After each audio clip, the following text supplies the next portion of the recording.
Ladies and gentlemen, welcome to Mint Conditions Live, the show that explores the world of sports cards, trading cards, NFTs, memorabilia, and much, much more. My name is Brad Parker. I'm your host, and it is a pleasure to be here. I'm coming to you guys live from my apartment in New York City. The weather is beautiful. The sun is shining. The birds are chirping. I got my favorite NBA jerseys behind me. Welcome, chat. What up, YouTube? What up, Twitch? Thanks for joining us this evening. And we have a special show for you guys. This is the third episode of Mint Conditions Live. We have a dope show on theScore's Instagram page. It comes out weekly. Check that out if you haven't already. It's all about sports cards. It's all about NFTs a little bit, which I'm not so fond of, whatever.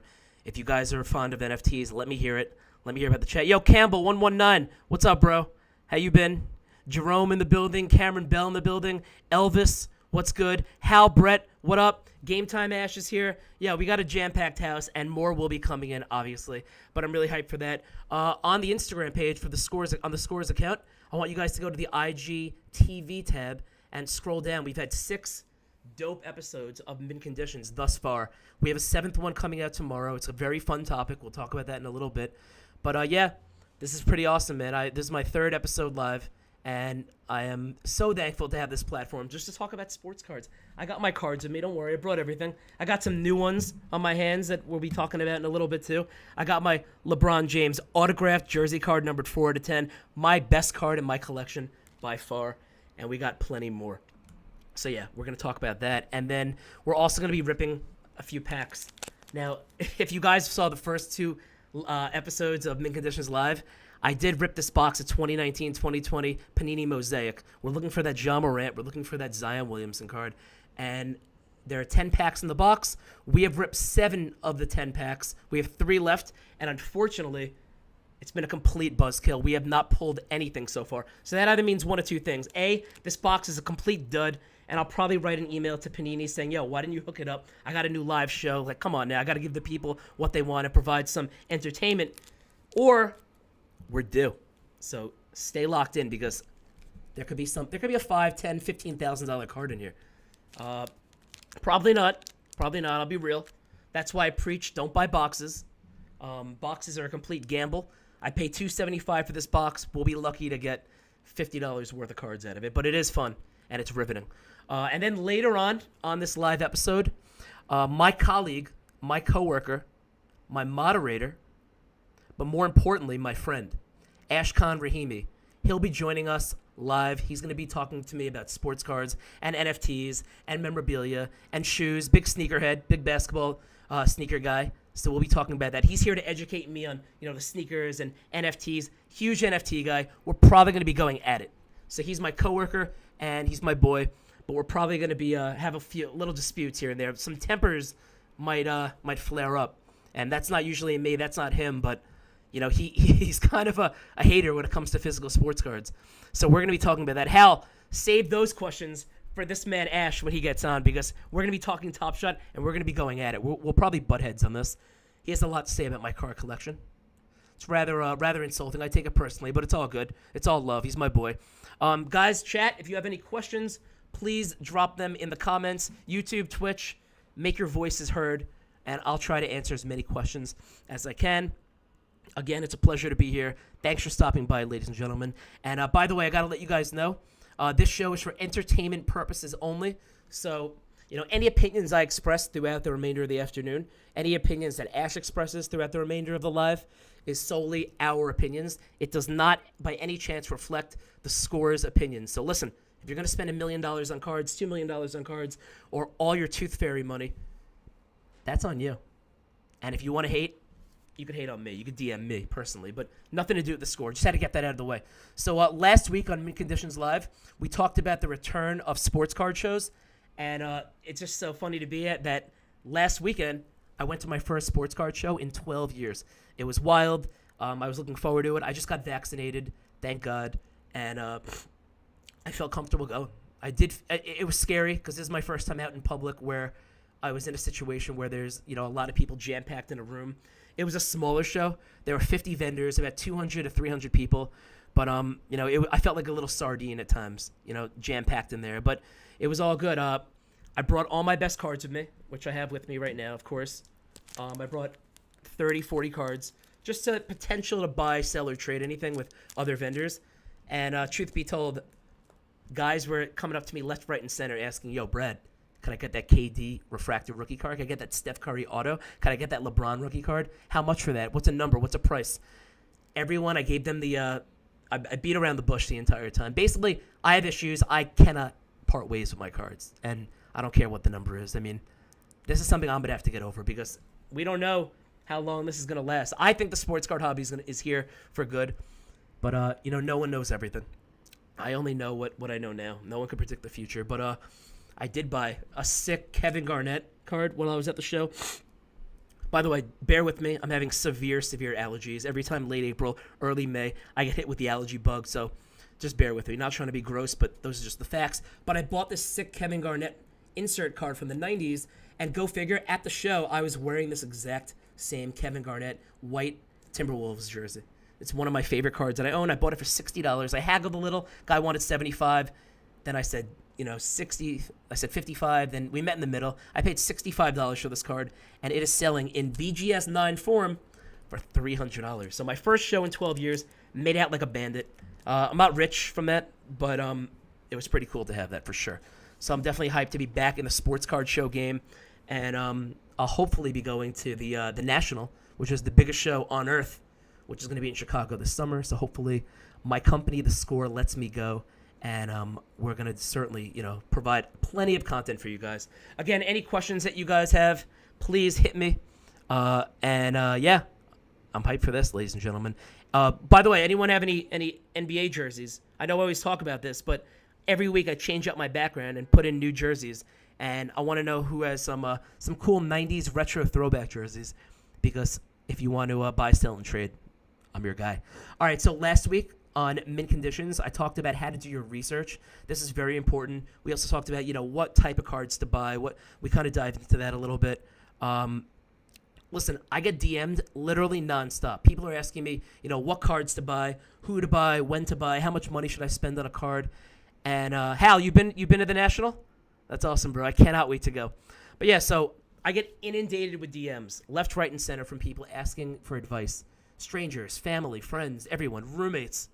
And they're nonstop asking for advice. And I tell everybody the same thing. I don't make any exceptions.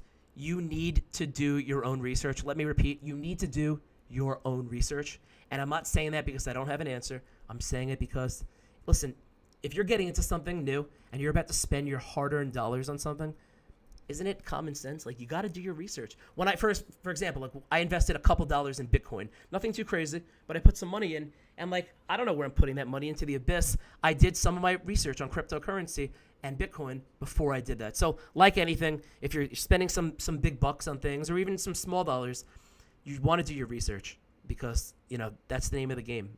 And if you're not doing your research, then you're doing yourself a disservice, 100%. But there's millions of cards out there. So, like any new person getting into the hobby, it's pretty overwhelming. And it seems like a daunting task on how to pick out what cards you want. So I totally understand where people are coming from. But the first step that I usually say when doing your research is you need to watch 20 to 30, maybe 40 hours of video content. So hop on YouTube on nights where you're literally watching an NBA game and it's a blowout, or you're watching Netflix. I know there's a ton of good shows out right now. A lot of people aren't doing anything. There's still a pandemic, believe it or not. And I know we're winding it down, especially in the States. But people do have downtime right now. When you're laying in bed with nothing to do, hop off Instagram for a sec. Go to YouTube and type in sports card content, and I promise you there's a ton of informative videos out there that you guys are going to love. And they're fun, too. They really are. And before you know it, you're 2 hours deep in a video, and it flew by.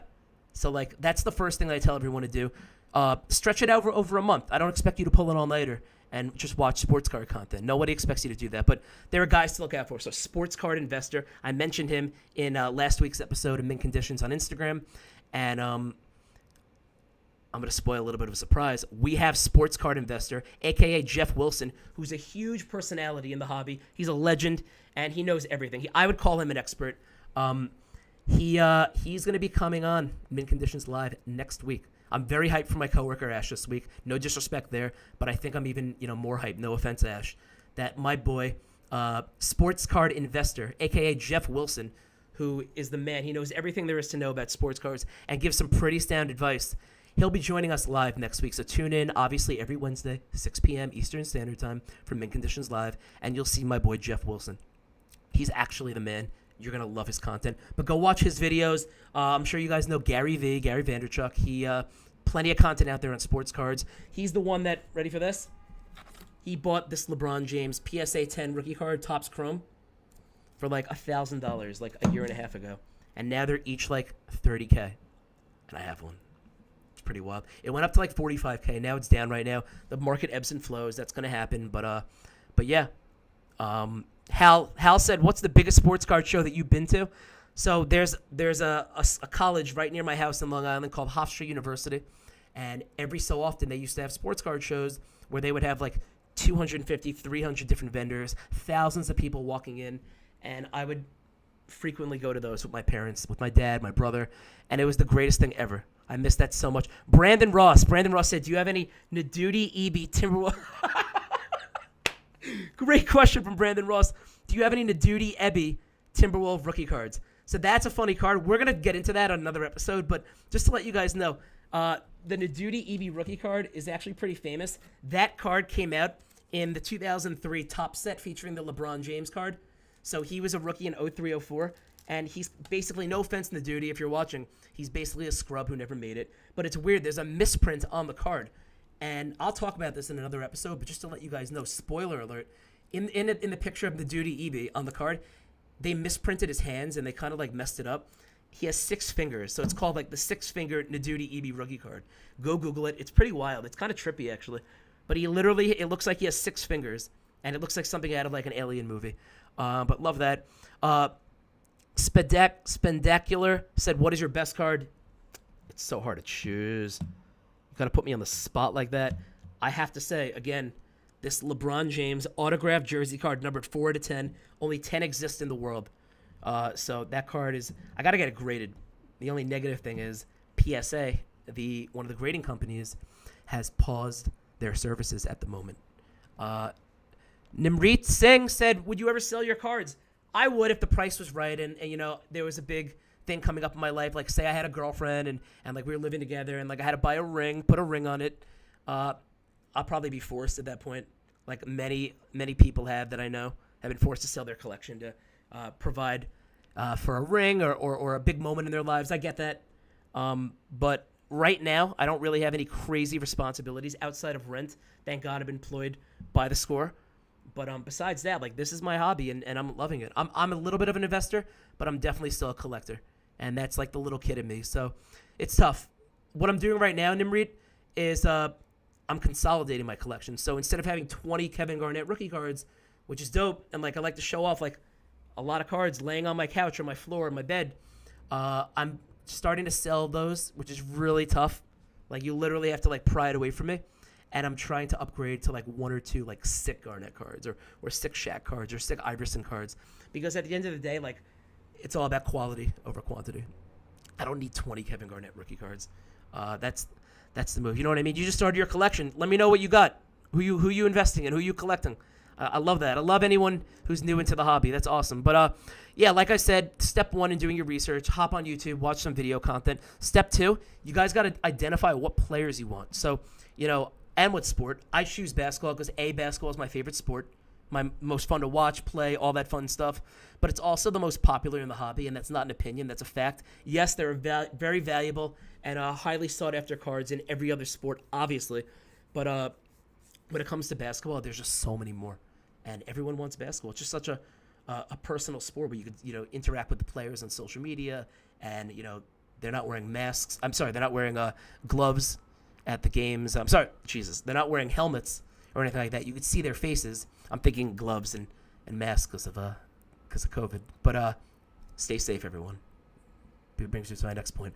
But like I said, there's something about basketball that just like everyone loves the hobby, and the cards are through the roof. So identifying what sport, I would choose basketball. That's just me. And then when it comes to identifying what player you want, so I go for 2 things. I go for legends who are retired. So the Shaqs, the Shaqs, the Kobes, the Kevin Garnetts, Tim Duncans, Iversons, Elijah Wans, Magic Johnsons, Birds, Obviously, Michael Jordans of the world, because they've cemented themselves in history. It's a fact. There's nothing that could happen to them that outside of like a crazy crime or something that could impact their sports card value. Things can only really help them for the most part. So they're a safe bet. There's no risk for injury, nothing like that. So yeah, I invest in and I buy guys like that. And then I also, the other type of card I buy is goated players. So guys that are currently playing, but you already know they're going to be, they're going to be etched in history forever.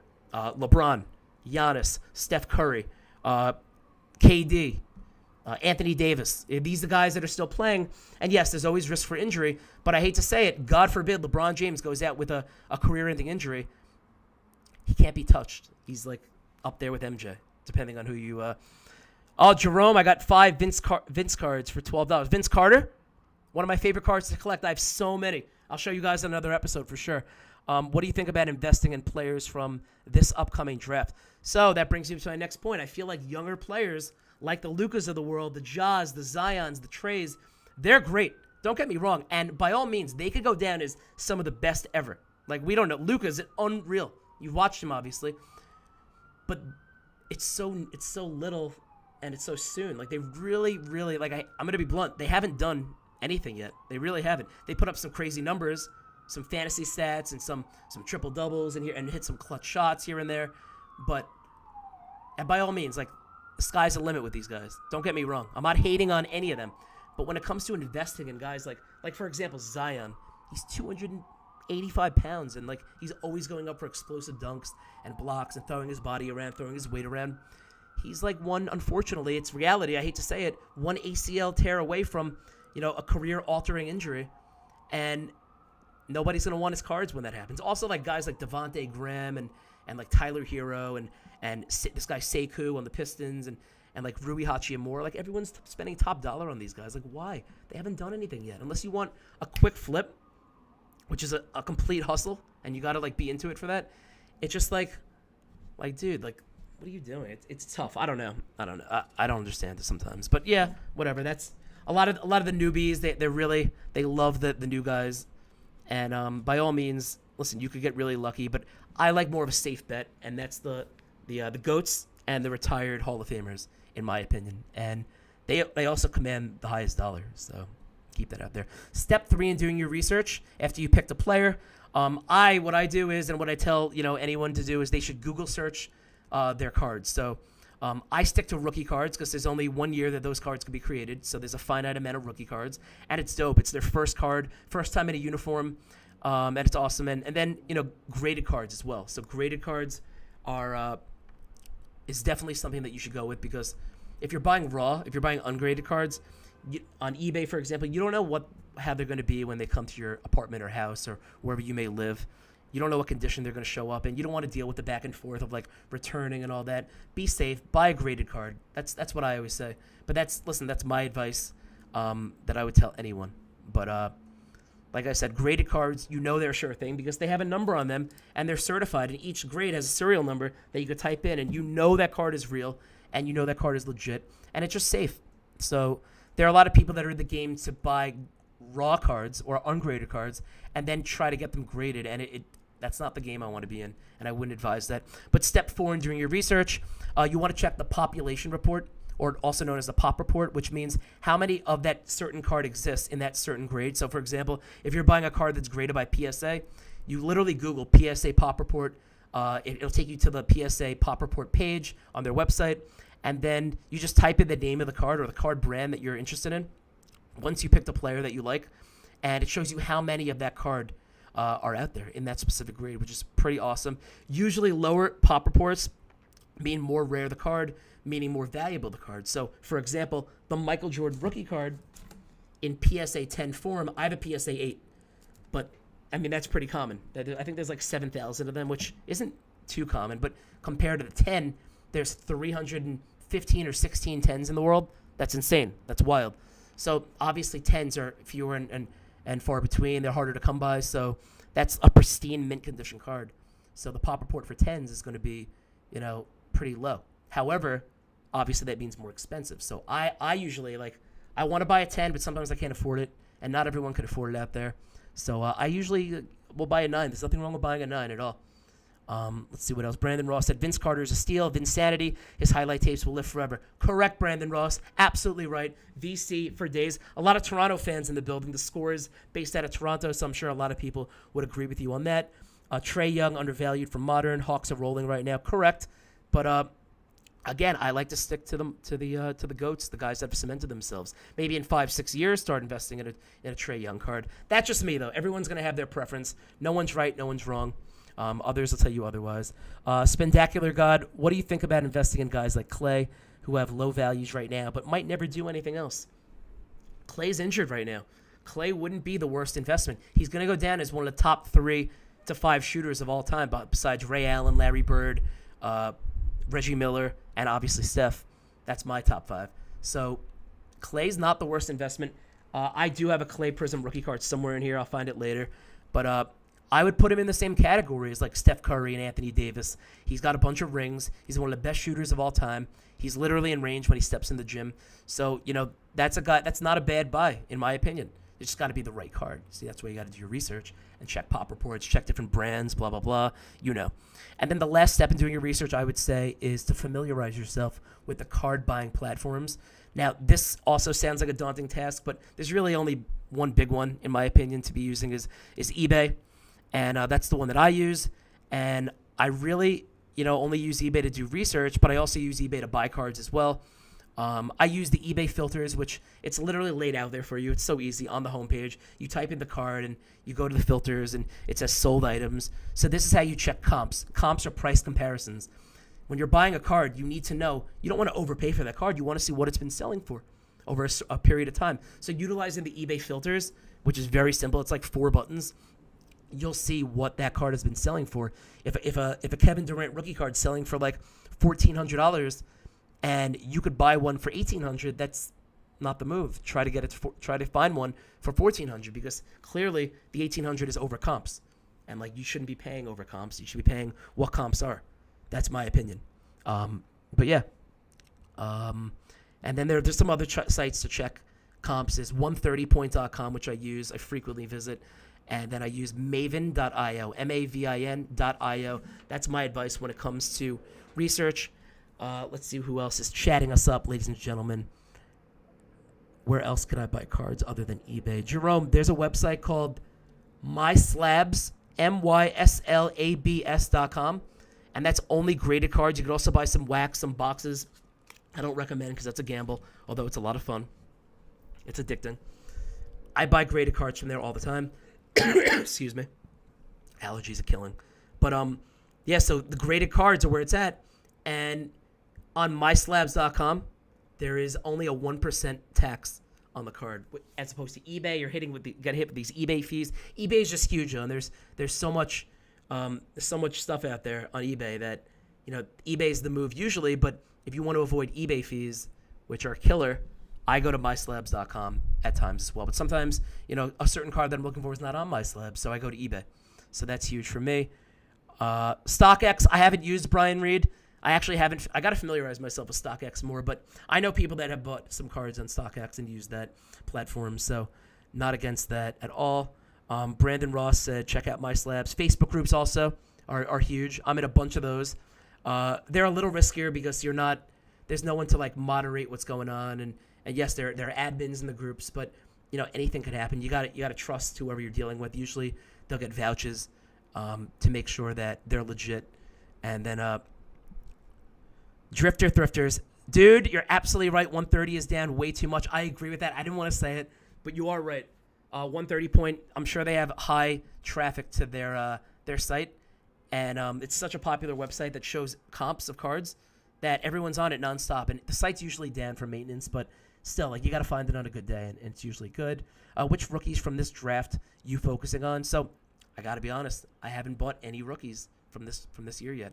Listen, like, you can't go wrong with like LaMelo or Edwards or Wiseman, but at the end of the day, I'm not buying rookies. I'm not doing that yet. I'm not hopping on the rookie train because I'm not. I think it's a risk and a gamble, and it's fun. But I always tell people that are looking for advice, do your own research, obviously.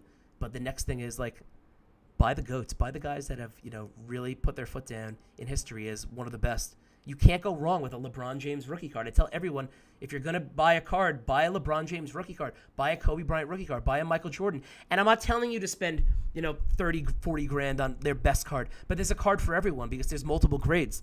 So I'm just saying, buy the guys that are goated. I'm telling you, that's the move. And but again, all these opinions are mine, not the scores. Remember that. Brian Reed said 90s, 2000s baseball wax is going to be the Dodge of baseball cards. Potentially. I don't know too much about, the 90s, 2000s baseball cards. But I will say that anything 90s baseball, especially the early 90s, falls under the category of the junk wax era, which we're not about that life. That's when I was born in 1990, and the junk wax era was bad. That's when cards were mass-produced, and we don't need that. Real quick, guys, because we do need to bring on our guest, I want to let you know that on this week's episode of Mint Conditions, which is dropping tomorrow, so definitely go to theScore's Instagram page where you'll see the video. I do a deep dive into one of the most popular sets of all time. I am so excited for this because I get to feature the 1986 Fleer set featuring the Michael Jordan rookie card, Charles Barkley rookie card, Akeem Olajuwon rookie card. There's a plethora of big names. I think there's 12 rookie Hall of Famers in that set.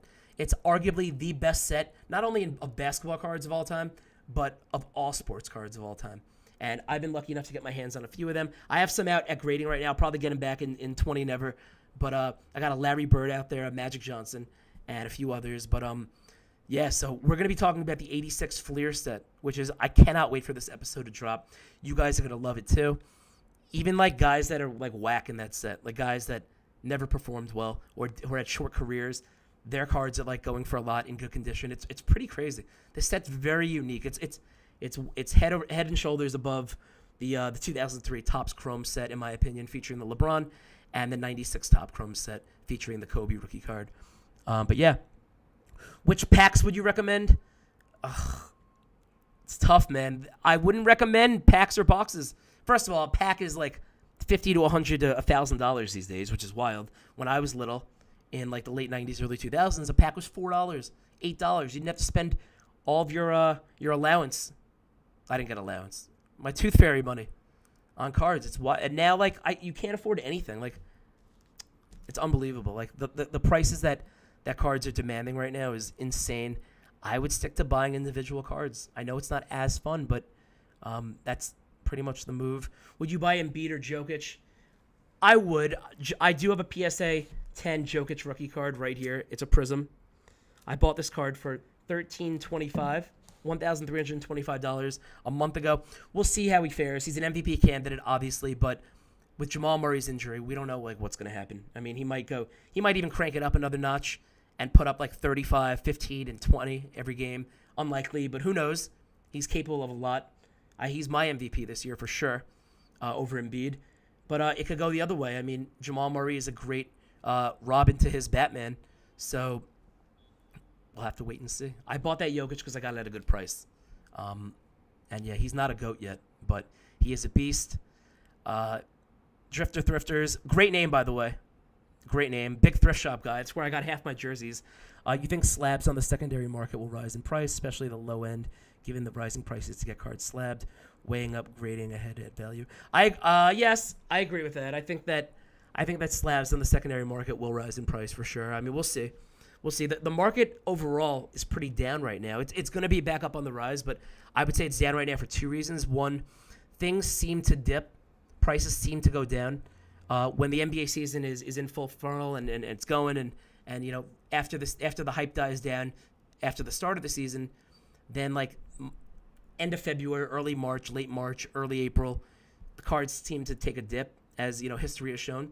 And then right before the playoffs, there's a lot of hype for the playoffs, so cards seem to go back up. And I'm hoping, because I have a massive collection of 10,000 cards, we'll see what happens. I'm hoping to get my cards back from PSA right before the playoffs.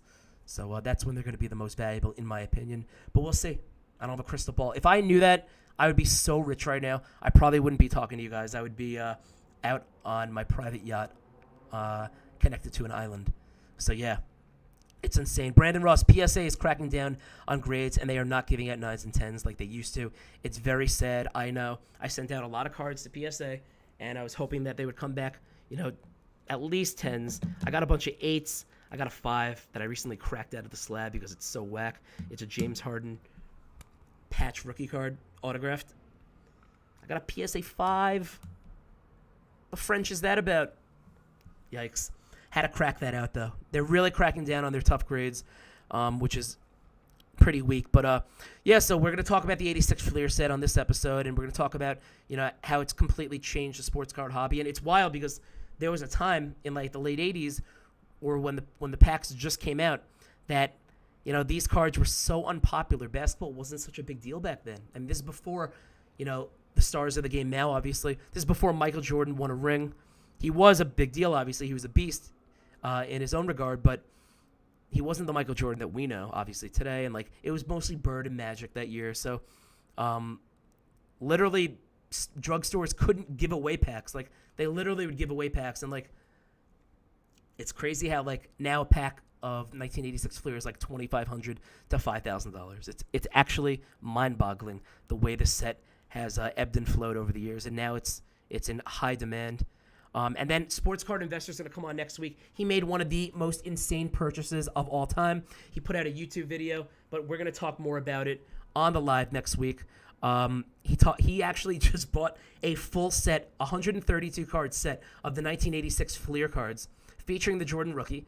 Not only does he have the full set, not only are they all graded, I'll take it a step further. He bought the entire graded set. Each card is autographed. It's authentic, and it's autographed.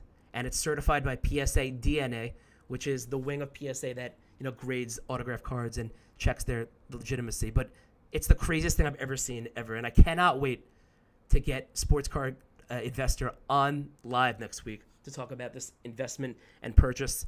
It's insane. So I'm really hyped for that. You guys better tune in because it's going to be a dope episode. But yeah, so now this is a fun part of the show. You might see some tempers flare. Ladies and gentlemen, without any further ado, we have a special guest. Ashkan Rahimi will be joining us right now. My coworker, my colleague, my friend, my boy, and he's a sports card hater. So everyone, spam the chat right now, please. Let's No. This guy loves Top Shot. He loves NFTs. Not hating on that because everyone, seems to love that right now. It's not for me. He's gonna school me on some sneakers, some NFTs, some Top Shot, and I'm gonna give him what I think about sports cards. So ready for this? Without further ado, making his mint conditions live debut, my boy, my coworker, my colleague, my good friend who's a sports card hater, Ashkan Rahimi in the building. Hey. Brad, what's up, What up, man? bro? Long time no speak. What has it been? 30 minutes? How are you? I'm good, dude. I'm living It's the been life. 30 minutes. Thanks for having me on the show, man. It's a long time coming. Dude, of course. It's exciting to be here. I'm so It's exciting to talk about cards with you. I'm so happy you're here to join us, honestly. And, if everything I'm goes already smooth. seeing some NFT hate in the comments. Are you? Totally get it. Oh, I'd Yeah. love to see that. Let's see. Top Shot Top Shot sucks. sucks. NFTs. What a waste of time. See, Drifter I get Thrifter. it. Drifter Thrifter, I'm on the same page as you. Ash, before we even get started, you understand why people hate a little bit, right? You do. Totally get it. I understand. Okay. In a way, I'm a hater too. I understand. Tell me why. Why? I think inevitably, and this is kind of where I'm gonna pressure you a little bit, I think with cards and collectibles in general, there's a bit of a bubble. Mm-hmm. And that's why I think it's important to realize that and be cognizant of what the bubble is like and how to be like a smart collector if you're doing it for nostalgia, if you're doing it for how much you care about, moments or cards or players or the sports. Mm-hmm. But everything can come and go pretty quickly. And I think sports cards are seeing that now compared to what they were during the resurgence last year at the beginning of the pandemic, right? Absolutely. I'm not going to argue with prices that. have definitely dropped. Well, I think a lot of people are putting their money in other places like Top Shot, but the money isn't leaving the. By the way, before we even mention anything, I think they could coexist totally. There's nothing wrong with that. I agree with that. You do? I totally agree with that, yeah. I love seeing some of these people in the chat right now. I love it. They're going in on Top Shot. Yeah. I love it. I love it. Drifter Thrifter said, can't wait for all the Top Shot investors crying on YouTube when they lose all their money. Site owners off on their yacht. Love it. Oh, Brandon Ross said sports card market has been around for over 100 years. Bubble talk is fake news. It ebbs and flows, but it has stood the test of time. It has. What would you say to that, Ash? Absolutely. I totally agree with that. I do still think that there's a bubble for certain types of cards at certain times. I don't think that I'm not speaking about the card market in general. I'm speaking about what we see in terms of how cards can pop off. Which is a question that I have for you actually is like, Ask. what cards do you think are high in value right now that could take a huge hit over the next year? It's so hard to predict the future, obviously. If I had a crystal ball and I really knew, Right. I'd be rich. Rich. Right. I wouldn't be working with you. No offense. I'm kidding. I'm taking. No, I wouldn't have. I'd be my own. Yeah. I'd be an entrepreneur. But it's tough to say. I'm preaching like you know the guys. You're a basketball fan. The LeBrons of the world, the Shaqs Right. of the world, the GOATs, the MJs, Right. the Kobes. Yeah. Those guys Yeah. like they can't be touched. And when their price goes down, as you've seen in you'll see over time if you do your research, the prices don't stay down. And if they go down a little bit. But Right. those are guys that are gonna always be valuable, always popular to collect for sure. I don't see their prices going down. It's the guys that like people are buying now, like the Tyler Heroes of the world, and like some of the newer Right. guys. And you see the same thing on Top Shot as well when people start investing in the newer guys. Yeah. And then let's compare Tyler Hero last season, especially in the playoffs, and that momentum that he had going into the new season. Like Drifter is saying right now, it was a perfect storm. Like with everything that took place, let's focus on Top Shot for a second. With everything that took place with certain players going into the new season, and then Top Shot popping off, Yeah. people started investing in those guys, thinking that they're gonna hold their value. Right. But naturally, like if a young player starts to lose their momentum, then obviously their value is going to go down. And that's why I think what you're saying is very important, is like focusing on the players that are goated, that have stood the test of time, that are players that are going to cement themselves in the history of the sport. Correct. As opposed to focusing on the new guys. Now, that being said, Yeah. if you look at someone like Luka, my question to you is he a worthy investment when you're thinking about cards? Not even as an investment. Forget about investment talk. Like when you're thinking about collecting cards, like would you look at someone like Luka or even Zion, who seem to have a lot of potential? Is that like are they good guys to look at? So I would say yes if you want to be a collector, and maybe if you want to be an investor. So you really have to identify what you want to be. There's nothing wrong with being both. I myself am both. I personally have one or two Lukas, and I sold a Zion. Unfortunately, I shouldn't have. But they could be two of the best players. It could be their league in like 5, 6, 7 years. Like they could be the best in the game, and it's a risk because I think Luka for sure is down that path. But here's the thing. Like, ready? What I'll say to that real quick. For me, it's inevitable that Luka will become like the top dog in the league, barring an injury, which definitely could happen. Barring an injury, of course. But let's get that negativity out of here. All right. Let's say just skill and pure talent. Yeah. And in terms of impact on the sport, even let's look at it like globally. Okay. Right? Someone like Luka is going to be very far-reaching if he continues to play the way that he is right now. You're absolutely right. But like I said, like there's always hype at the beginning of the season, and it all it comes down to is if that player if they don't live up to the hype, I kind of think that you're going to see a dip in their card value. I don't know if that's the same thing on Top Shot. You got to educate me on that. But for example, like there were analysts out there that were saying that Luka was going to be the MVP this season. He's not even in the conversation. And he's still putting up ridiculous numbers, and he's hitting game winners and circus shots and making all like the top tens. But at the end of the day, it comes down to winning, popularity too, and you have a good point about how he's globally loved. Of course, that's gonna be a big impact. Yeah. But because you said in one of your videos, love that you're watching. I believe it was Panini now. Yeah. That's accepting, or no, sorry, Golden Auctions is accepting cryptocurrency. Correct. Right, which enables more people globally There's a global marketplace to now. start purchasing these You're cards. So absolutely they're right. going to be looking at players like Giannis. They're going to be looking at players like Luka, They right? absolutely right. They are going to. So naturally, their value is going to go It up. will. It will. But again, no one can predict it. But also, like, it really depends on the type of person that you are and what you think. You can't listen to anybody else but yourself. You can only do your research and gather enough Right. knowledge to make an informed decision.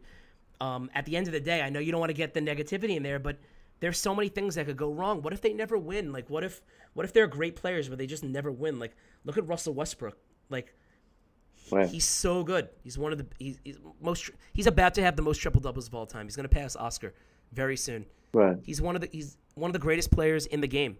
Look at Harden. Harden's cards are doing pretty well right now because the Nets are crushing it. But like, look at a guy like Right. Russell Westbrook. His cards aren't worth anything. Nobody wants his cards. It's pretty wild. There's so many guys out there that like nobody wants because they're not winners at the end. They haven't really accomplished anything. It's Right.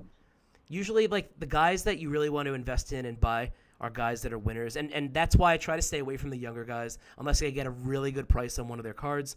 Right.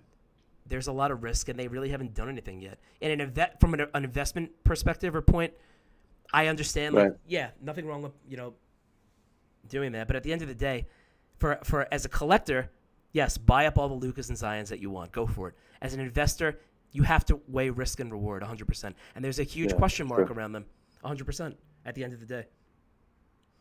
By Right. the way, So I don't see any of your sports card moments over there behind you or right. anything. No, I'll share some of my moments. I haven't really been that deep into Top Shot. I think one of the biggest questions that I have for you regarding NFTs and Top Shot versus sports cards is, when you send it to get graded, which essentially adds value to the card, whether you purchase it as a single card or you open a pack, by the time it gets graded and comes back, is it true to say that it could lose value? Yes, and that's a great question, especially with what's going on right now. I'm sure you've given me plenty of hate about it Right. in our morning meetings about how the grading industry is pretty messed up right now. I mean, Right. cards are backed up. It's no one's fault. There was a pandemic and people rediscovered their love for sports cards. And the thing to do is get your cards graded because that's how they're preserved and that's what commands the most value. PSA, BGS, they're all backed up right now. It's crazy. PSA has actually halted their any submissions, so it's pretty wild when it comes to that. I think that once those issues are sorted out and they get back on the ball, like listen, PSA was just acquired by Nat Turner, who's a big guy in the hobby and an investment group. I think once the grading issues are sorted out and we get more with the times and people have their cards back in their hands, that won't be as much as an issue. However, for the time being, yes, anything could happen. But that makes it tough. That makes it tough for new collectors coming in I to know. the market, right? The ones that are passionate about it. Like you see the comments right now, there's a lot of people that are looking into cards and they're hyped about it, and I totally get it. But that friction, in terms of getting in is tough because they want to be able to grade their cards. They want to be able to see what kind of value their cards have. Even for the ones that people that are digging in to like old collections, and if you find something that you think could be of value, for sure you could do some research. And let's say your research points to the fact that you have a really good card, and then you want to get it graded, and then being able not to get it actually Right. graded, that's tough, Well, right? that's unfortunate, and thank God I And was. that's why I think people are going into Top Shot because they know that right away, as soon as they pull a card or purchase one, they know exactly what the serial is and what kind of card they got. My blood's boiling. Don't even get me started. I need to take a sip of water. Hold on. Pause. Bro, first of all, to address that real quick, you're absolutely right with what Yeah. you're saying. The value of a card can go down or up while someone's card's getting graded. But my advice to anyone that's getting into the hobby, or even if they find their old cards, pause on your old cards for now. Pause on your non-graded cards. Go out there and buy graded cards. Like Right. that's the way around it. It's very simple. You're going to be paying a little more because they're graded, but at the end of the day, Right. it would be worth it if you buy the right card and the right player. Buy graded cards. That's how you get around. There's a million graded cards out there. That's how you work around all the issues that are going on with the grading companies. That's one way around it. Bro, we got to talk about serial numbers with We top can. shot moments. Brandon Ross is going off over here in the comments. I'd love to see it. I love that. So he said Ultra Modern Prism is a bubble now that PSA is pumping out submissions. The market will be flooded. Correct. So that's Prism's one of the most iconic sets in the game, in the hobby game. Right. And people have a lot of hype around Prism. I talked about that in one of my last episodes. I think episode 5. And there's a huge demand for Prism cards, which is a high-end brand of sports cards. There's so much hype that these cards, the minute they hit the market, they're completely overpriced. And people are sending out these cards left, right, and center to PSA to get them graded. Right. Ash, they just came out the pack. They're not sitting in someone's drawer for 20 years. They're all going to be 9s and 10s. And, why are people getting graded like random? There's a hype around there, right? Which is good to see. I know, but that's a bubble. But you want to talk bubbles? That's a lot bubble. Of friction. Yeah, and then he went on to say, look out for lower popular select to make a run once people get scared away from the super high pop 2018 and 2019 Prism. So Select is a brand that people are sleeping on, and here's a Select card, for example. I'll show you. Here, wait. Yeah. On. I'll show you. Yeah, switch it up for him. I got you. You're gonna freak out because this card's pretty dope. So here's a Luka Select numbered at a 149, which means there's your you want to talk serial numbers? There's your serial number. Wow. And it's a BGS 9. So Select is also an iconic set and brand of cards. Look at this card. It's absolutely gorgeous. Here's another one in Trae Young. How did you get that card? Where did you get it from? So myslabs.com, baby, is where it's at. So I was mentioning right before you came on, that's one of the most popular websites to buy graded cards, and that's also a way around the grading issues. Just buy a graded card, and you're all set and ready to go. But Select is one of the most preeminent brands out there. It's not as hyped as Prism, but once the Prism bubble does break, which I agree with Brandon, and once it pops, Select cards are undervalued right now. I'm buying some Select cards for sure. That's definitely the move. Oh, so Drifter Thrifter's that going card, off too. I love that. I know. I love it. I love to see it. Drifter Thrifter said, "I wish color variants would die a slow death. Parallels are throttling the market. A flood of crap." He's absolutely right. So you get certain colors of certain cards, which are called parallels, and some are actually stitched with a serial number in them, like that Luka, it's engraved in the card. And then there's others that aren't, and nobody knows how many are out there. There's like a low pop report and a high pop report. And when we open some of these packs in a little bit, you're going to see there's certain color cards, but there's a million colors, literally every color of the rainbow. And they have these weird names that no one knows, and reactive blues and jungle and tie-dye and it's ridiculous. I don't like that personally. I stick to 2 or 3 colors of cards, but I agree. They should die a slow, painful death. Drifter Thrifters, you're right. I agree with that. Drifter Thrifters also said, problem is a lot of the 90s GOATS rookies are so mass-produced and have little value as there was no RPAs. Correct. So slabs is where it's at. Duncan, Iverson, Ray Allen, Garnett. Correct. Absolutely right. Drifter Thrifters is onto something. I like to see my man knows his stuff. He knows his stuff. Those are the guys that I buy. That's the era that I love and 100% would recommend people to buy. Like Duncan's about to be in the Hall of Fame. That definitely impacts his value 100%. By the way, I got to commend you. We are keeping it so PG right now. And guys, if you don't know, Ash is my moderator when he's not with me, joining me live on a chat. And he will throw you out if you start mouthing off or cussing or anything like that. But it's funny, if we do start getting into it eventually, when we do start talking about Top Shot, what are you going to do, throw yourself out? I probably would, yeah. I'll be like, you know what, I'm done here. I actually love it. I guess my thing with Top Shot is, one, that it's instant. Regardless, actually, it can be instant. I know there's a lot of friction getting into it, and it's tough. It's tough to make an account. Once you do make an account, you have to stand in line. Trust me, I've been shot down in lines multiple times. I go into a queue 30 minutes before a drop. And what happens? And I'm like, and right when you can join the queue, I press join drop. And I message my friends. I'm like, hey, a drop is happening. They come in 10, 15 minutes after me.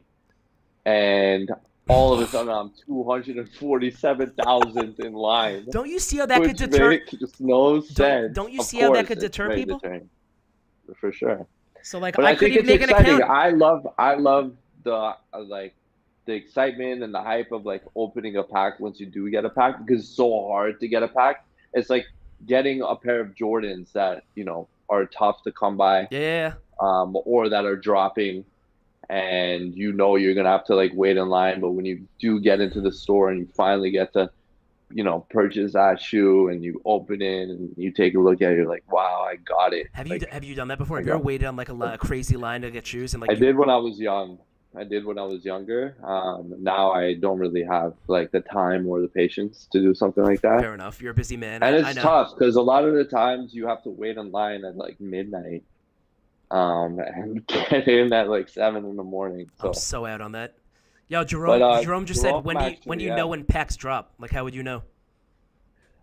So with Top Shot, you sign up via email, but also there's a Top Shot uh, updates Twitter page that you can follow, and then also you follow their Instagram page, and they'll put out updates on when packs are dropping. Okay. So that's been helpful, but it's pretty crazy, like how tough it is to get in. That being said, I have around, I think, 8 moments. I've sold a couple of them. I got really lucky with one pack where I had Lonzo, I had Anthony Edwards, and I had Zion Chat, I've all in heard the about same this pack. before. Chat, I've heard about this man spent how much money on this pack? $9. I spent $9 on this pack, And yeah, what? and it Tell me what was you could sell each month exciting. for each moment. Um, well, I don't know what happened, but there was a boom with Anthony Edwards, and for some reason, the that moment, I think there was only 10,000 of them available, 10,000 serial numbers. I had somewhere around 7,000.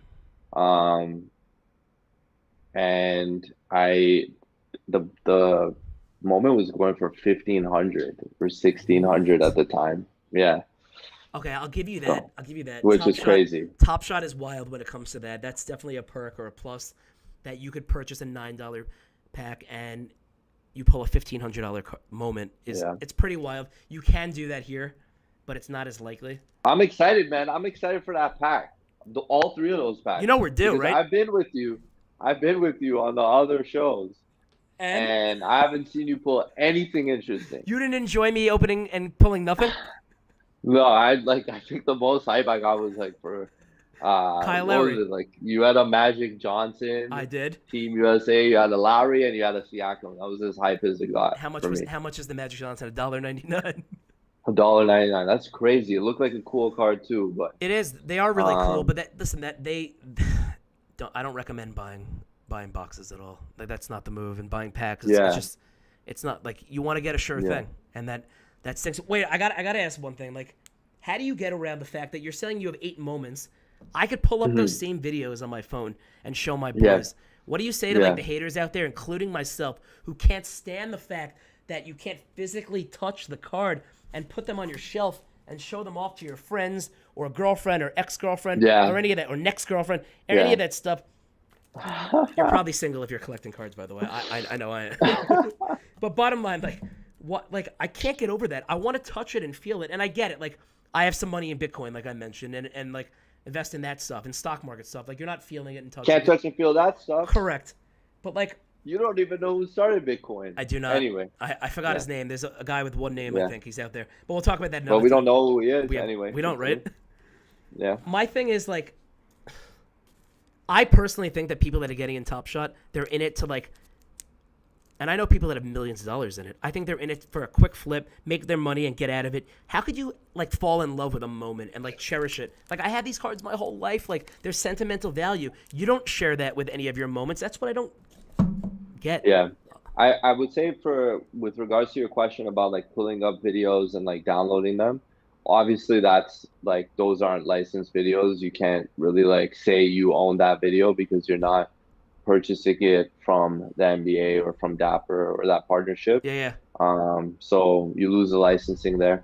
Two is like if you do want to show it off, you could easily pull up your phone or you could set up digital frames and put them across your house. There's actually really cool NFT projects around the States where they've set up NFT digital frames at subway stations or metro stations. And, it's great to see because there's actually like movement and it's pretty and it's pretty cool to see them presented like that. Okay. Um, Fair, I'm with you. I I would say like ultimately for the people that are purchasing it and collecting them, I think they're looking ahead in the future. If 5, 6, 7, 8 years ago someone said, "Hey, I got Bitcoin," you'd be like, "What are you talking about? Like, who cares about that?" Right. Right? Right. And now we see where Bitcoin's at. Correct. So I think for them mentally, it's the same concept. So they're kind of looking forward to something down the line and hoping that there's value in what they're holding.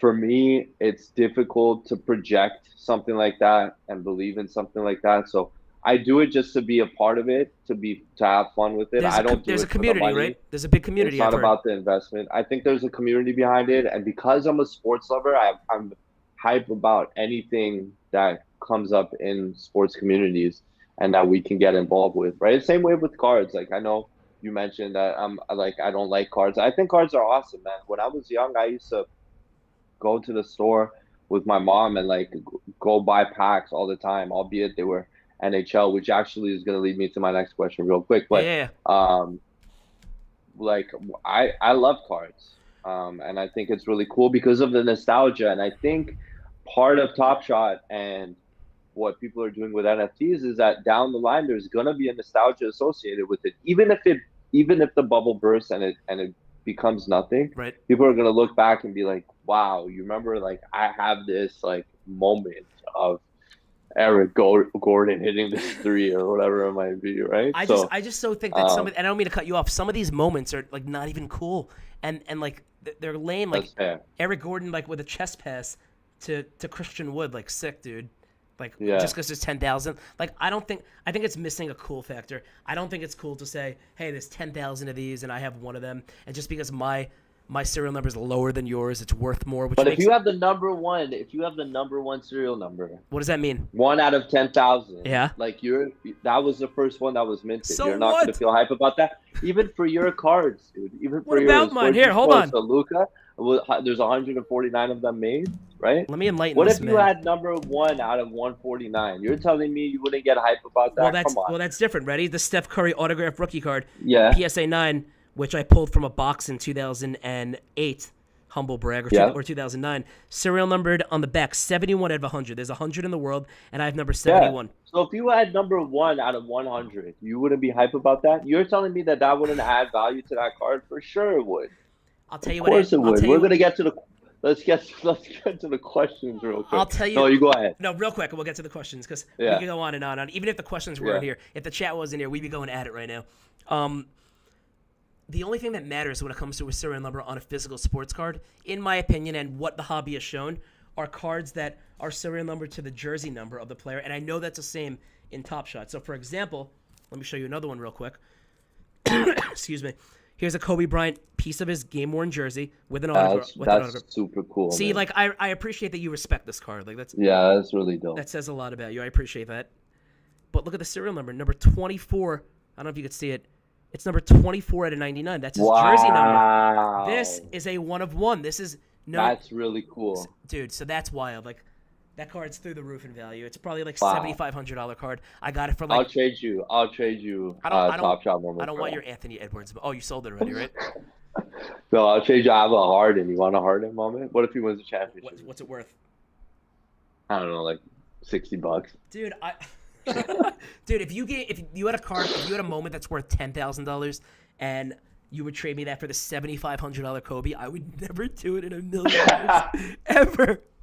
I can't. I'm just trying to finesse you. No, I know. But yeah, I gotta call that one comment. Brandon Ross goes, I tried showing my sports cards to my girlfriend, and she dumped me for a finance bro who wears Patagonia.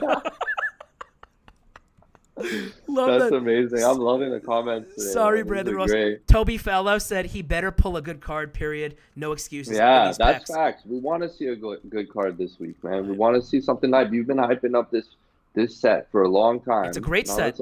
Let's open up something nice. But real quick, Tell me. I'm gonna get to some of the questions here. Yeah, go for it. Um, We're so has the behaved right growth now, by of the way. cards has the growth of cards and scarcity of product to bust open helped fuel Top Shot?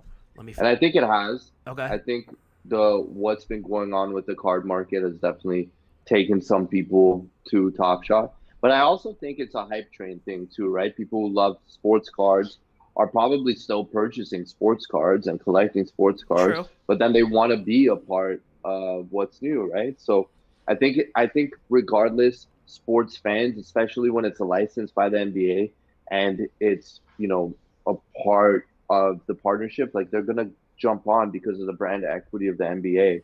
They're gonna be like, this is a cool thing to be a part of. So, but I do think it has fueled it a little bit. How much is my Aaron Baines top shot rebound moment worth? Number to 1,500, draw Like, like bro, five that bucks. could be worth a lot in the Top Shot world, but like in the real world, let's go back to reality and come out of Dapper Labs.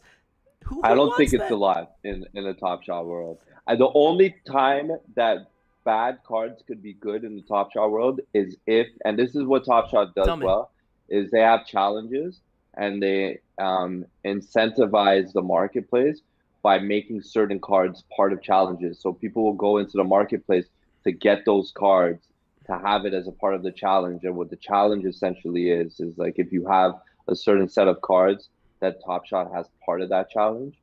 So let's say you need three cards. One of them needs to be a LeBron dunk. The other one needs to be a Pascal Siakam spin layup, and then the other one needs to be like a Jason Tatum three. Yeah.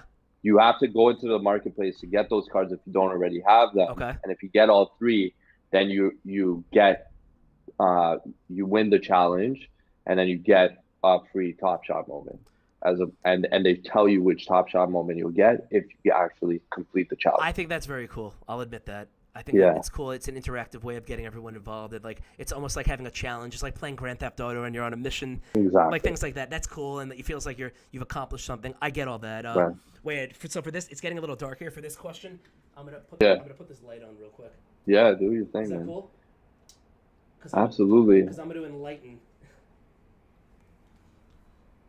We So, haven't even got to real this quick, yet. this is important, and this is something I was gonna ask you. So, Drifter Thrifter said, got some Prism football at retail, pulled two cards worth close to a K. Hmm. So, my question for you was gonna be, which sports should we look out for Okay. when we're thinking about collecting, and which sports cards other than NBA can actually hold like collector value down the road, in your opinion? Great question. So at the end of the day, it's just a fact. Basketball is the most popular sport in the hobby. I think it accounts. I read somewhere that it's like 85 to 90% of all sales for like the last year have been all basketball cards.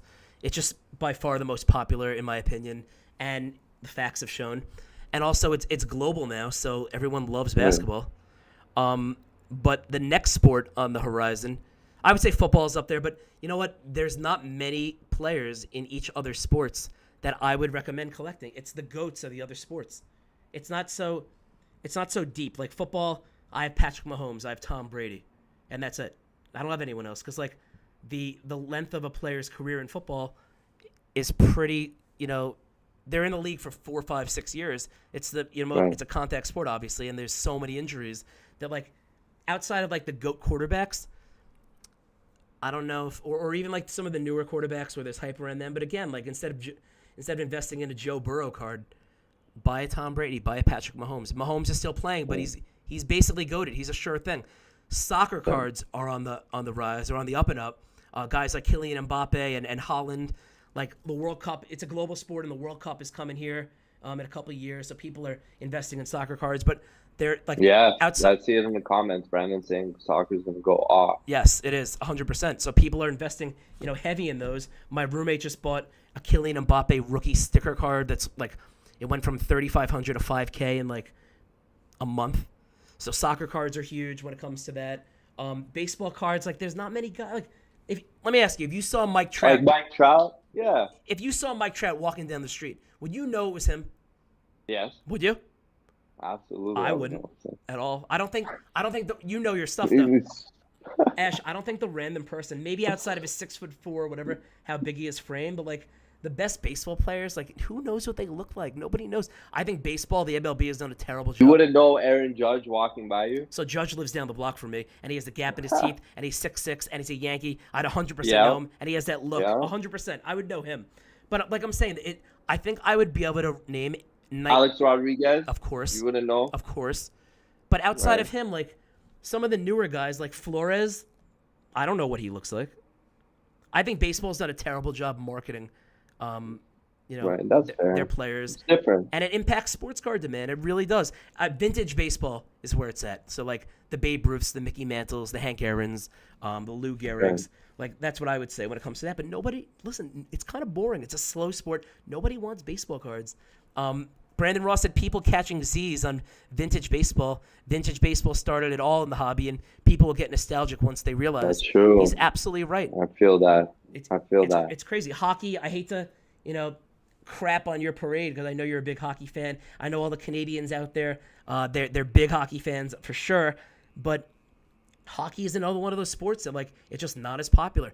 Could you name, maybe you because you're a huge hockey fan, you're a big Leafs fan, but could you name like guys outside of Gretzky and Oh yeah, for sure. if you saw But them? I think that's just a question for what kind of sport fan you are, right? So Well, certain that's people will be able to like if you're big into like different leagues, you're gonna notice like who the players are.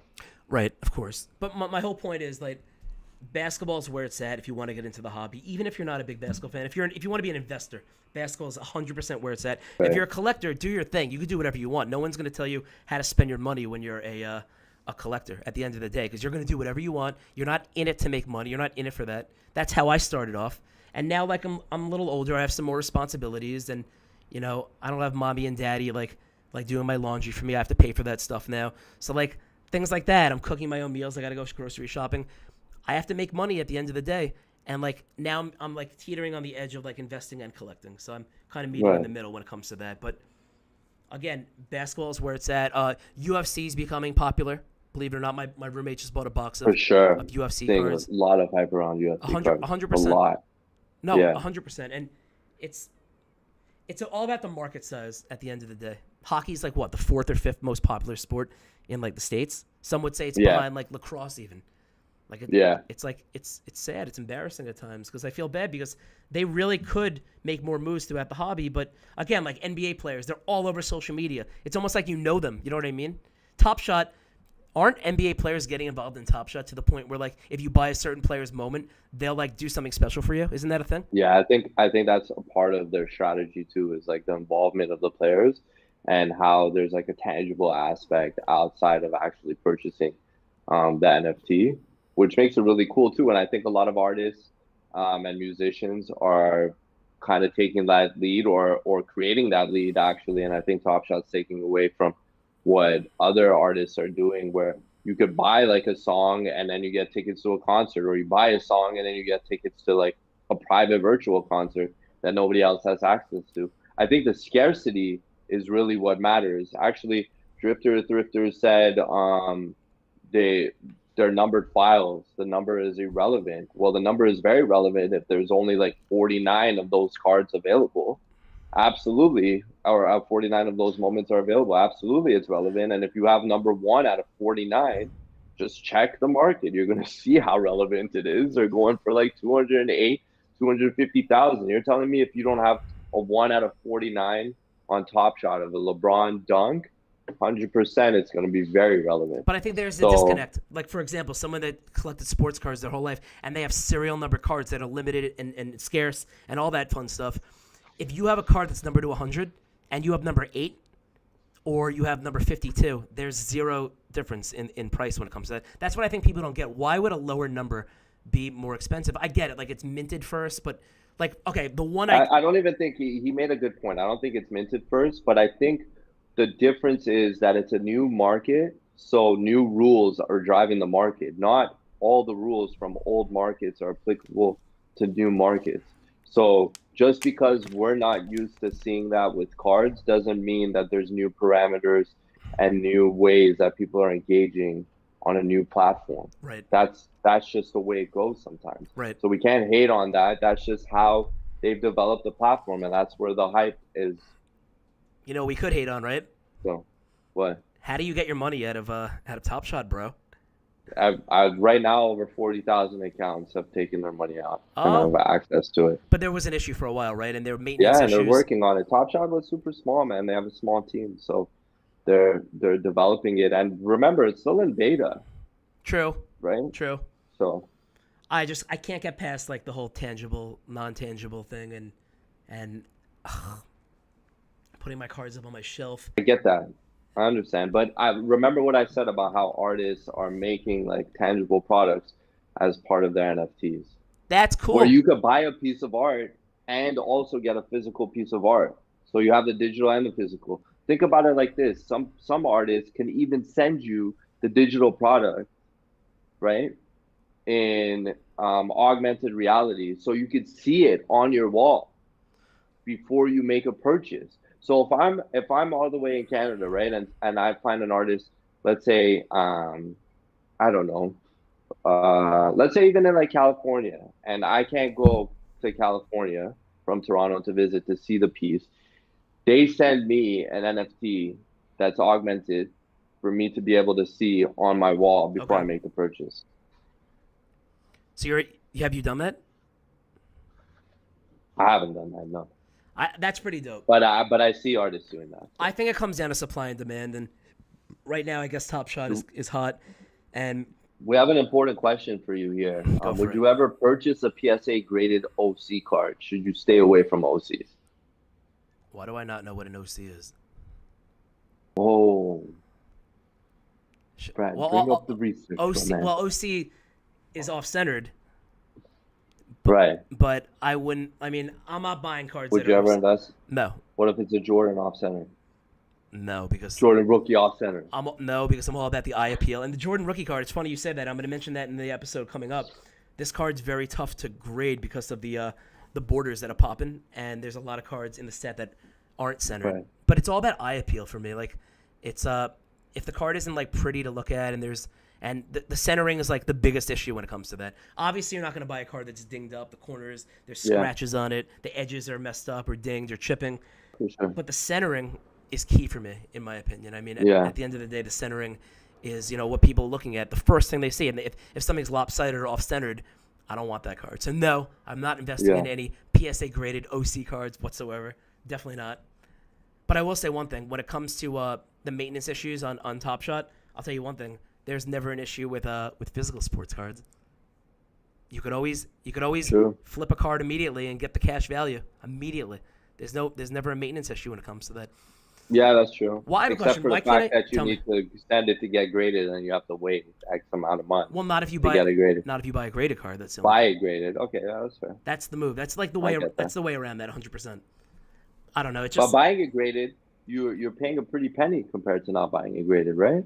well, that's why you have to time the market the best you can Yes, and do your you're research. right. Gotta watch your You gotta videos. watch my videos. That's what it's all about. You won't be paying. Like, for example, let me show you one example. I got this LeBron card, a LeBron rookie, PSA 9, Wow. Bowman Chrome. Beautiful card.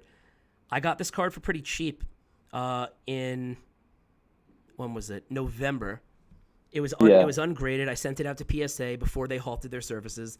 And this card, so here's an example. I didn't get this card. This is actually to your point. I shouldn't have brought it up. But bottom line, like, this card was $6K in February while it was out getting graded at PSA. And now I got it back literally last night, and it's at $2,700. But LeBron James cards are somewhat down right now because all cards are kind of down right now in the hobby because Right. money's gone to Top Shot. And then, And NFTs in general, I think. yes, agreed, 100%. People have really And hyped on that. Drifters made a really good point here. A lot of artists' NFTs come with rights to use it. And that's something that Top Shot is missing, is that there's no rights to use it. So you don't really own the highlight. I or thought the you do moment, own the right? highlight. What do you mean? You do in respect to, like, the NBA is not going to come after you for having that, right? But he does make a good point here that, other artists are kind of transforming how NFTs work because they're giving people the right to use it. Right. So, for example, Um, like we can't. I mean, like, could you, for example, you own a moment of Anthony Edwards. Could you take that moment and like post it on your social media? I don't think so. Which is crazy, pretty crazy. Drifter Thrifters also said, would you prefer a low PSA due to centering, quite immaculate, or a damaged but perfectly centered card? Oof. I would. Good I hate question. to be a buzz. I would totally avoid that scenario altogether and like Why? go focus on another card because I don't want a card that's off centered. Like I said, it's not appealing to the eye, and it's going to be tough to sell because that's the first thing you see when you look at the card is the centering, and then when it comes to like a card being immaculate but it's damaged in a certain way, like nobody wants a damaged card. So like if you're doing it from an investor standpoint, it's going to be I always look at a card before I buy it. Will this card be easy to flip? And Right. that's why like you need to weigh all these factors, and the visual is the big thing. I'll give you that as well. Top Shot, you don't have to worry about maintaining the card's condition. So that's one thing, that's for sure. But what about hackers? Could you be hacked? Could your Top Shot? Yeah, you could, sure. I think with any kind of like tech platform, you have that risk. But speaking of cards and like condition, Yeah, I know you're gonna say. let's see it, my man. All right, I'm ready. All right, you ready? All right, here we go. I've been waiting for you to say something because guess what? We're so due. We have 3 packs left. Don't mind my nails that are all bitten up and the cuticles, but here we go. So 3 packs. I'm hyped. Ash, man. we're Let's so see it. due, dude. We're so due. Ready? Come on, give me some good mojo. Come on now. Good vibes, good Come on, vibes. man. Good vibes. Fingers crossed. I so want to see due. something nice. What are we looking for here? What would be really like a great pull? You first of all, you never, you don't count your chips at the table. You never interrupt a man Yeah. while he's opening up a pack. Oh, I'm sorry, my bad, man. No, I'm kidding. I made that up. No, but so you want the Ja, you want the Zion, you want the rookies. Okay. That's why boxes Okay. of cards from years of players that are Yeah. historically beasts. Their rookie card years are where it's at. It's like we want that Zion or Ja. Yeah. We got to pull the right card though, the right card. So here, Gordon Hayward, great. Oh man. Thomas Bryant injured, but has a bright future ahead of him. Kemba Walker, love Kemba. He's a New York guy. I've actually seen him play in high school a couple times. This could be a cool card. Joe Harris, sharpshooter for Brooklyn, represent. See, there's a cool card, but like Thrifter said, nobody like these are parallel cards, meaning they're different than the base card, which is this. And this is like, I hate that. Like these is just supposed to command more value, but they're really not. It's on. Oh, see, here's another one. That's a beauty too, but it's Eric Bledsoe. By the way, one thing I'll say: when you're opening up a pack of Top Shot, I know there's music, right? I think that's pretty dope. Yeah, there is. That is cool. The presentation There they is put some on this music. card's worth absolutely nothing. Patrick Ewing, the man in the middle. Okay, that's got to be worth something. Yeah, right? $1.50. I could buy a pack of gum tomorrow. Man. Dude, it's such a buzz opening up packs. Here's our rookies. We got Quindary Weatherspoon. I don't even know if he's on the Spurs anymore, unfortunately. And Kendrick Nunn, who was actually runner-up to Rookie of the Year last year, and people forget about him. He has a bright future, but this card is absolutely worth nothing. And I know you're laughing at me. Man, Ash, what's the deal with this? Why can't I was pull that? anything? What just happened? I'm getting frustrated, dude. Was Eric Bledsoe, like Patrick Ewing, your best card, man? What's going on? Dude, we picked the wrong box. By the way, this is so out of my control, but I feel like I do have something to do with it because I'm completely, putting Top Shot to shame. These are the Top Shot gods coming down on me. All right, pack number 2. Come on. Let's go. Let's go. Give me something good to eat, please. Let's go. By the way, we're due right now. We're due. Come on. Yeah. By the way, I did mention Yeah. smelling these. You can't sniff a Top Shot moment. I mentioned that before. No, you can't. Smell. No, you can't. I'm a weirdo. I love the smell of new cards. Clint Capella, great. Evan Fournier, Nothing. nothing. Come on. I know we're so due, dude. Glenn Robinson III. I've interviewed him before. Very nice guy. Not Nicolai Melli. Dude, if this was Zion, this is the wrong man? Pelican, dude. The wrong Pelican. A Karl Anthony Towns, sick card, love him, but this is not worth anything. Come on, dude. Oh, Eric Pascal, Not worth anything Okay. either. Kareem Abdul-Jabbar. Okay. All-time. It's got to be worth something, No, right? nothing, dude. Literally nothing. Nothing? Maybe $1.99. Yikes is right, Drifter Thrifters. I can't pull Yikes. anything right now. It's ridiculous. And who is this? Dope name. Admiral Schofield. But I have no idea who it is. Dude, I'm such a buzz. I literally can't pull What anything. is even happening right now, I know. man? By the way, we got to get you on This has got to be it. rub it for This good has luck. got to be it. We got to get you on a live in the upcoming future. And we got to talk about. Hopefully you have a pack that you'll open for us. I'm gonna save a couple packs. Are you down? Talk about for sure. All right, we're so due. Please be something good, please. Oh, that's good, Juju. Look, we got Dwayne Wade on the back. Nice. All right, we'll see. Ready? Daniel Tice. Stop. Who is this? Oh, Derek Favors. Kind of a bust. Oh, we got a second-year Luka mosaic. Again, not worth anything. If it was a rookie card, that would be worth a lot. But that's a cool card. It might be worth a couple bucks. CP3, parallel. Okay. Love that one. Okay. He's having a crazy year. The Suns are crushing it. Old school Pete Maravich. R.I.P. One of the best ever. Drifter said it right. Cards be doing you bad. Correct. He's absolutely right. Oh, Jordan Poole. This is our last chance, by the way, because the last card's a Wade, and this is Jordan Poole. So we need a Ja or Zion right here. 3, 2, 1. Oh, look what we got. Ash, say his name because I don't know how to pronounce it. I can't even see it, man. Who is that? Is that Pacers? It's obviously Goga beats Zazi and D Wade. Wow. That D Wade card's pretty good, no? No, dude. Oh my goodness. I'm so what bummed. just happened? That was such a waste of $275. You had That was bad. absolutely nothing. I'm so pissed right now. You have no idea. Oh my goodness. I don't know what to do about that. Well, what happened? I feel bad for you, should man. feel That's bad. that's how it's like. That's not usually. That's what it's like. It's not always how it's like. I pulled some. All right, before we wrap this up, I'm gonna show you the cards that I pulled on Top Shot. All Okay? right, please show me some. I'm really embarrassed. Let me show you Bail me out right here, like a good coworker and friend. because that was just embarrassing, Dude, that's why you don't buy boxes. At the end of the day, So show me your James Harden got moment. this James Harden. Okay, step Look back. at that tween floater. Hezzy floater? Hezzy? Love. Are you kidding me? All right, that's pretty cool. Big pull. I mean, it's so. Big pull. Can't I pull that up on my phone though, dude? That's what I don't get. That's cool. How much is that going for? I think like 60. Okay. Let's see what else. Oh, who you got here? Oh, Justin Holiday. What do you know about that? Number 31,000 out of 3,500. 35,000. Out of 35,000? George Hill. But look at that Anthony Davis. Show me that one. dunk. Because the other two sound wax sauce. Let me see these. AD. What play is this? Oh, is that Bron?